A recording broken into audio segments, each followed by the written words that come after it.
günləri bizə müraciət edən istər kişiləri, istər xanımları 10-undan 8-inin boğazı belədir. Bilirsiniz, bu da əsrimizin bəlasıdır. Necə şəkər xəstəliyi, necə təzyiq xəstəliyi, şəkər pandemiyadır, təzyiq epidemiyadır. Eyni zamanda artıq mən həkim kimi deyərdim ki, bir neçə il ərzində qalxana bənzər vəzin problemləri epidemiya olacaq. Kiçik yaşlı uşaqdan tutmuş böyüyə qədər boğazında problem görə bilərik. Amma məsələ ondan ibarətdir ki, biz o problemi çözək, həll edək. O nədir canım qızım?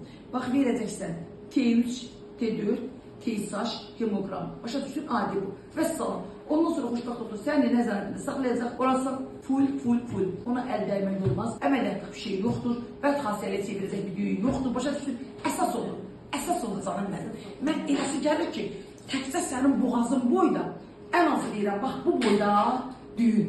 Bəd xasiyyələ çevirir ki, əməliyyat elətdirik. Bu günləri qalxana bənzər vəzin bəd xassiyəsi belə qorxulu deyil.